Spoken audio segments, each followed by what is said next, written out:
La maison d'édition de Bas en Haut, c'est une structure qui a été créée il y a 5 ans, quand je me suis lancée avec ma belle-sœur Sophie Dumortier, qui est artiste peintre. Donc on a fait nos premiers ouvrages ensemble.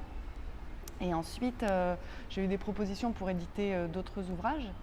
Donc en fait, voilà, c'est la structure d'édition qui me permet de pouvoir contribuer à la promotion de la littérature jeunesse localement.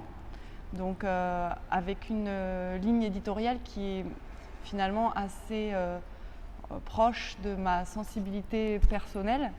C'est-à-dire que les premiers ouvrages, c'était des ouvrages sur la communication non violente et la bienveillance dans la communication auprès des enfants.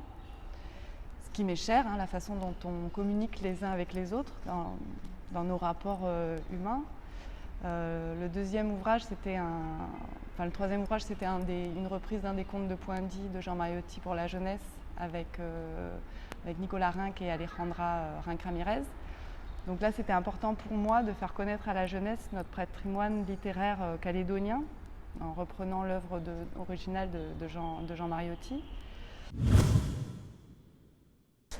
Donc Cuisine couleur locale, ça a été l'ouvrage suivant, qui est important à mes yeux parce qu'il met en avant la richesse à nouveau de notre patrimoine végétal, culinaire, artistique. Pour moi, c'est un livre de recettes locales de David Cano du Petit Café, entièrement illustré de dessins par Alejandra Rinck-Ramirez, qui dit qu'en fait, en Calédonie, on a une quantité de produits locaux qui sont méconnus, mais qui méritent d'être mieux connus. Donc lui, il s'applique au travers des recettes à faire connaître ces produits. Et au-delà de ça, faire connaître les gens qui les cultivent, les gens qui les chassent, qui contribuent à la façon dont on va se nourrir avec qualité. Alors ça, c'est quelque chose qui pour moi est très important, la façon dont on se nourrit, qui en dit long sur notre rapport à la nature aussi et ce qu'on veut pour nous, en tant qu'être humain dans ce qu'on mange, mais aussi qu'est-ce qu'on veut comme élan pour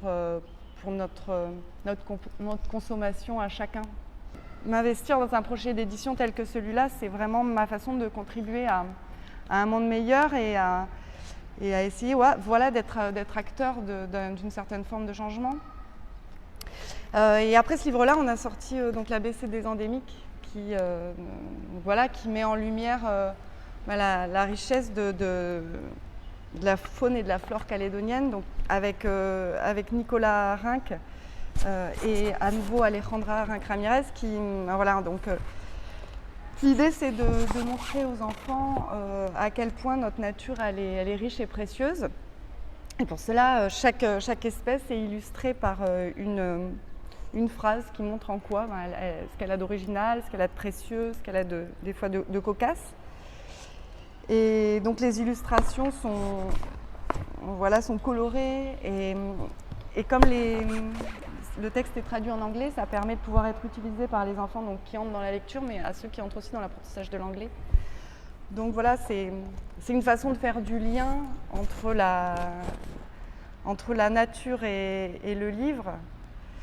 Voilà, et le petit dernier qu'on va sortir aux éditions de Bas en Haut pour le prochain stylo, c'est un conte imaginaire de Issa Huala, qui est autrice à Alifou, et illustré par Nicolas Yann Martin, donc, qui est l'illustrateur de Frimeur des îles, et qui s'appelle Kirinata et Doka, héritiers de clans ennemis. Le Salon du Livre, c'est l'opportunité d'une rentrée littéraire, de ce qu'on pourrait appeler une rentrée littéraire donc, à l'échelle locale. Donc c'est le moment où le public va découvrir des ouvrages. Donc moi, je m'arrange pour faire la sortie des livres à ce moment-là. Ça permet de valoriser les auteurs de nos maisons d'édition, que le public puisse les rencontrer. Et puis aussi d'avoir les retours des lecteurs. Ça, c'est quelque chose qui est précieux parce qu'on n'a pas l'opportunité d'avoir finalement quand le livre se vend en librairie. Sauf quand les lecteurs nous envoient des petits messages ou des mails pour nous donner un retour sur l'ouvrage. Ça permet justement d'avoir un échange avec les lecteurs et ça, c'est vraiment précieux.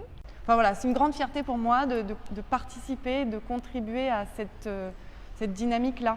Parce que je pense que la culture, c'est ce qui structure un pays. Et je suis fière de contribuer à ça.